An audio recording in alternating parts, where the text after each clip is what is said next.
शेतकऱ्याच्या पोरांनो, निराश होऊ नका. येणारं युग आपलंच आहे, विश्वास ठेवा. तुमची बलस्थानं ओळखा.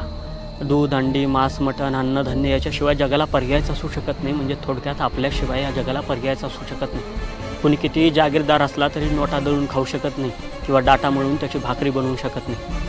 येणारा काळ आपलाच येणार आहे, फक्त थोडी तग धरा. कसल्याही परिस्थितीत जगा. जास्तीत जास्त चारा पिकं घेण्याचा प्रयत्न करा. शेळी, मेंढी, बकऱ्या काय पाळायचं त्या पाळा. गोठा तयार करा. खत निर्माण करा. रासायनिक शेती थोडीशी टाळा. शेतीवरती ध्यान द्या. गटागटानं एकत्र या. 50 लोक शेतकरी एकत्र या. गटशेती निर्माण करा. वाहतुकीसाठी ट्रक घ्या, टेम्पो घ्या. काय खरेदी करायचं करा. बाहेर विदेशात तुमचा माल पोहोचा. गावकी भावकी, हेवे दावे, गावातले भांडणं बांधावरनं भांडणार, जाळ करा या गोष्टीचा. गावातलं राजकारण पेटून द्या. काही घेणं देणं नाही. स्थानिक प्रतिनिधी, साहेब, आमदार या त्या गोष्टी जशी काशी करायची करून द्या. ह्यांना काही घेणं देणं नाही. यांच्या नादाला लागू नका. आपल्याला स्वराज्य उभं करायचं. फक्त या गोष्टीवरती ध्यान ठेवा. आणि शेतकऱ्याच्या पोरांनो, हातातलं तेवढ्या मोबाईलचा जाळ करा. अरे महत्त्वाची माहिती ठीक आहे, पण तासनतास त्याच्यावरती झटत बसायचं, काहीतरी पाहत बसायचं, जिकडं नाही तिकडं डोकं लावायचं, स्वतःचं डोकं हँग करून घ्यायचं. कवर चालणार आहे या सगळ्या गोष्टी.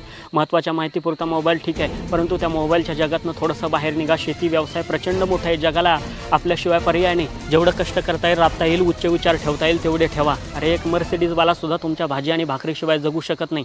त्याची मर्सिडीज तुम्ही खरेदी नाही केली म्हणून तुम्हाला काहीच फरक पडणार नाही, पण त्याला दिवसातनं 3दा तुमची भाजी भाकरी लागते. त्याच्यामुळं आदरानं तुमच्याकडे सगळं जग बघायला लागेल. तुमचा व्यवसाय 1 नंबरचा. शेतकऱ्याच्या पोरांनो, आपण 2 नंबरचे व्यवसाय करणाऱ्या शेतकऱ्यांची अवलाद नाही आहेत. आपण 1 नंबरचा व्यवसाय करतोय. अभिमानानं शेती या व्यवसायात उतरा. जागे व्हा आणि खऱ्या अर्थानं प्रगतीच्या दिशेनं पहिलं पाऊल आजच टाका. खिंडार पडू दे, अंधार सरू दे, उजेड पडू दे तुझा.